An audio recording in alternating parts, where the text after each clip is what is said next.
Oi pessoal, tudo bem? Sejam todos bem-vindos, aqui é a Aline e hoje a gente vai conversar sobre esse livro aqui, o 1001 Livros para Ler Antes de Morrer, e eu vou falar para vocês os 10 livros que eu li do século XX. Bora lá?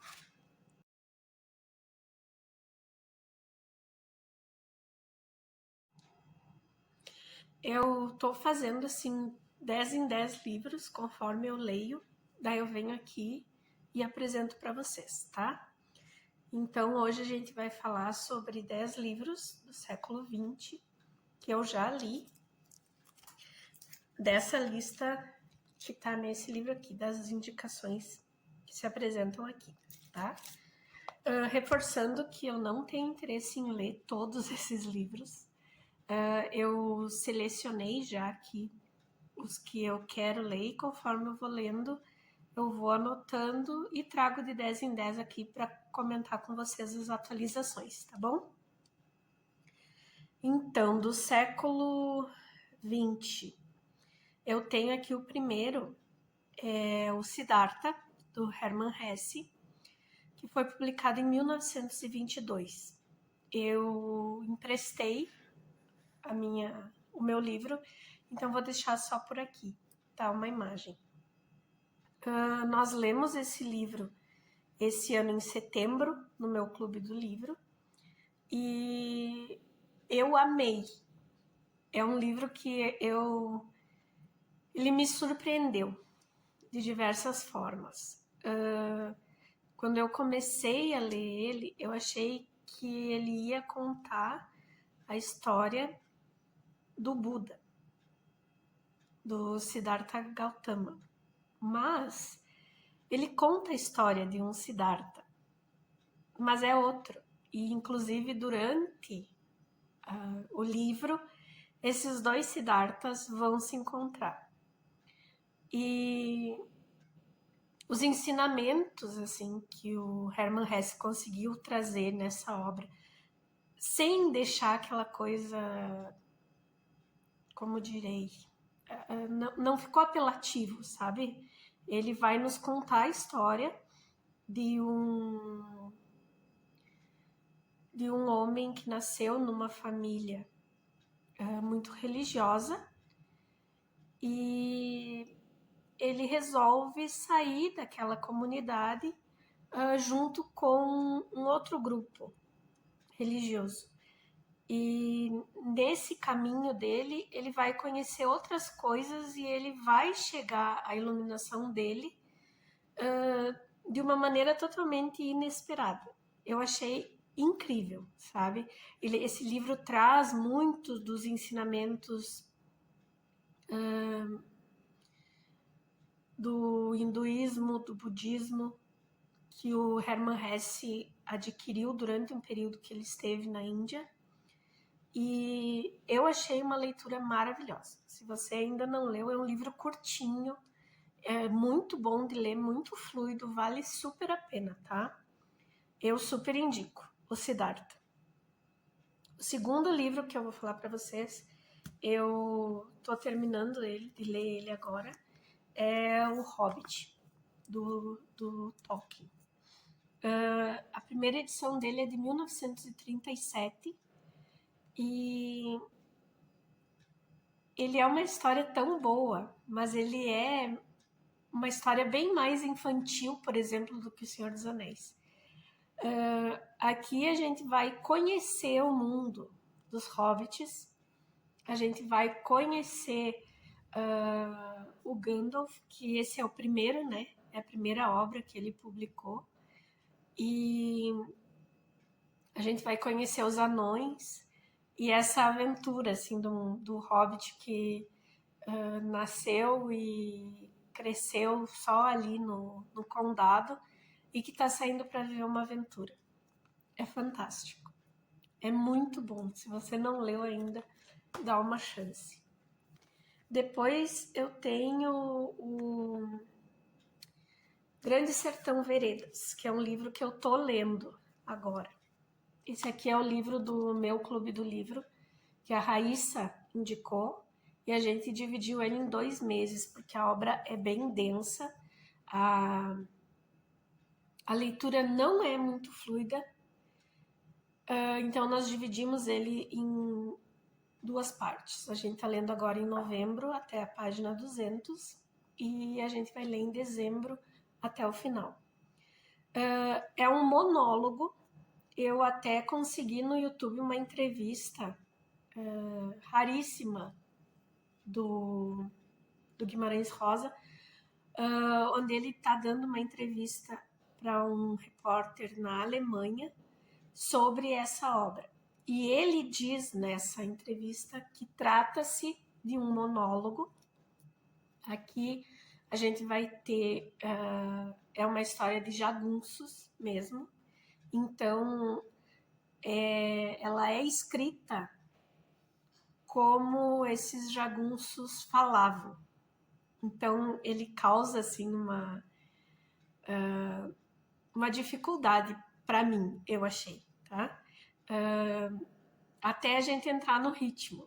Então daqui a pouco assim eu comecei a ler e a primeira página foi meio que tentando adivinhar o que a pessoa estava falando, porque foge completamente, sabe, do português assim. É aquela coisa é aquela linguagem bem típica do sertão e desse grupo específico de pessoas, sabe? Mas daqui a pouco, assim, eu tava lendo e tu já começa até a pegar meio que o sotaque, sabe? É muito legal, eu tô adorando, tá sendo uma experiência muito boa. E ele mesmo diz nessa entrevista, o Guimarães Rosa, que é meio que uma história do nosso pacto fáustico do sertão. Então, assim, a gente vai ter um grupo de jagunços, né? Aqui o narrador é um senhor já de idade, que foi jagunço e que agora ele é dono de uma fazenda. Ele começou com nada e agora ele tá bem. E ele vai nos contar todas essas histórias da juventude dele, de quando ele vivia com os demais jagunços. Tá sendo super interessante, eu tô gostando muito. Depois, nós temos o 100 Anos de Solidão, do Gabriel Garcia Marques, que foi publicado pela primeira vez em 1967. Aqui a gente vai ter a história da família Buendias e de Macondo, essa cidade totalmente ficcional, né? E eu li e eu não sabia nem o que esperar, para dizer a verdade, porque quando é uma obra que eu quero muito ler, eu procuro nem saber muito dela até eu começar a ler. E foi o caso aqui. Então, quando eu tive esse contato com a escrita e com a família, e é um pouco complicado porque o pai dá o mesmo nome para o filho mais velho, aí o segundo filho depois vai ter um filho com nome igual, então são várias gerações da mesma família com o mesmo nome. Mas a história é muito boa. Eu li e me apaixonei. Depois, a gente vai ter o Entrevista com o Vampiro, da Anne Rice, que foi publicado pela primeira vez em 1976. Eu não li muitos livros das crônicas vampirescas, eu li 2. Eu li o Entrevista com o Vampiro e eu li o Vampiro Lestat. Tenho aqui a Rainha dos Condenados, mas ainda não li, tá? E o Entrevista com o Vampiro, eu gostei muito, mas eu ainda prefiro o Vampiro Lestat. Mas aqui a gente vai ter essa visão do Louis, que é esse vampiro que, embora tenha tido a escolha de ser mordido e ser transformado, ele não se conforma, né, em ter que precisar do sangue para seguir a vida dele. Então, Esse livro, ele é mais melancólico, assim, é um vampiro que é vampiro, mas que não queria ser vampiro. E então ele culpa muito, no caso, o vampiro que transformou ele, né, o Lestat. E esse livro a gente tem já adaptações para o cinema e agora a gente também tem adaptação em série, né? Que nós temos o Entrevista com o Vampiro, que já teve 2 temporadas, tá indo para a terceira. E na terceira ele vai explorar mais o Lestat, né? A história do vampiro Lestat. Mas a primeira temporada da série atual não tinha me chamado muita atenção. Eu assisti, mas assisti. Mas a segunda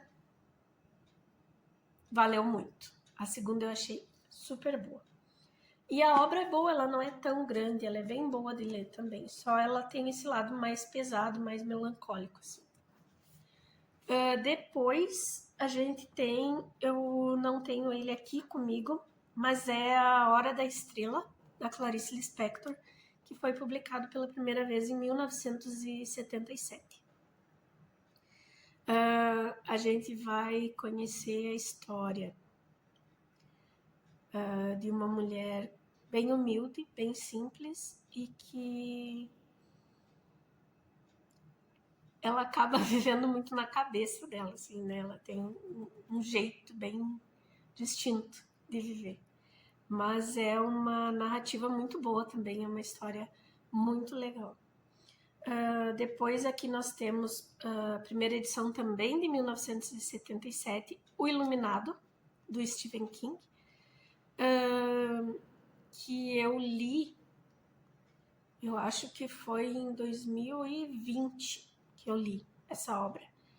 E eu já tinha assistido, né, a adaptação cinematográfica, que por si só é uma obra à parte, mas ler a obra do King foi muito proveitosa, porque mesmo que na adaptação do cinema a gente tenha essa questão do iluminado, que é meio que o toque do universo na pessoa, ela fica muito só no Danny, né? No menino que tem esse dom. Mas na leitura, o King criou um universo um pouco mais extenso. Ele tem contato com um cozinheiro do Hotel Overlook, onde ele vai com a família passar essa temporada de inverno. E esse cozinheiro, que aparece também no filme, mas de maneira muito mais rápida, ele vai ter uma conversa e uma explicação maior do que é ser iluminado. E eu achei o livro fantástico, é muito bom. Quem ainda não leu e tem interesse na obra do King, vale super a pena. Depois nós temos O Nome da Rosa, do Umberto Eco, que teve a sua primeira edição em 1980. Eu li essa obra esse ano e eu tinha lido ele lá na adolescência, eu fiz uma releitura, na verdade, esse ano, e é um livro muito diferente do que eu lembrava. Ele é muito melhor do que eu lembrava. Porque, de novo, também, aqui, além de ter lido muito novinha, eu tinha bastante a história narrada no cinema, aquela adaptação com o Sean Connery. Então, para mim, reler agora e ver o tanto de história mesmo do período do século XIV, XV, que ele colocou na obra que Umberto Eco inseriu aqui, foi fantástico. Assim, vale super a pena. Para quem ainda não leu O Nome da Rosa, eu super indico, tá? Porque é um livro que ele vai te deixar curioso, para saber o que está acontecendo, quem é que é o vilão da história, quem é que está acabando com os padres ali naquela abadia, mas também ele tem um senso de humor bem ácido, sabe? Que assim, eu ri em diversas partes, assim, sabe? Da sacada genial que ele tem, assim, das discussões entre os padres e daquelas picuinhas entre as ordens distintas que ele apresenta ali. É fantástico, vale super a pena. O próximo livro é A Casa dos Espíritos, da Isabel Allende, que foi publicado pela primeira vez em 1982. Esse aqui eu tive contato primeiro com o filme também, que é lá da década de 90, e depois eu li a obra. E é fantástico. Esse livro aqui, ele me deixou... Ele me trouxe uma gama de sentimentos, assim, sabe? Eu acho que toda essa questão da família, do apego, que até a própria autora diz que ela pensou muito no avô dela, com quem ela tinha uma relação assim um pouco mais próxima. E eu achei emocionante esse livro, eu gostei muito. E por último, eu tô lendo agora, é do Ítalo Calvino, Se um Viajante numa Noite de Inverno. Eu queria ler muito esse livro, fazia muito tempo, e o mês passado, naquela promoção que teve da Amazon, eu consegui comprar. E daí eu comecei, mas tô bem no comecinho, porque tem tanta coisa para mim ler ultimamente. Mas como ele é curtinho, eu tentei encaixar ele agora. Eu tô gostando bastante, mas eu venho falar uma outra hora mais sobre ele, tá? Então, por hoje seriam esses 10. Eu vou ficando por aqui. Agradeço imensamente a companhia de vocês. Obrigada por assistirem, por ficar comigo até aqui. Se tu gostou do vídeo, por favor, deixa aí um like para mim e se inscreve no canal, que me incentiva a fazer mais vídeos, tá? A trazer mais conteúdo. Muito obrigada por tudo. Beijos e até a próxima. Tchau, tchau.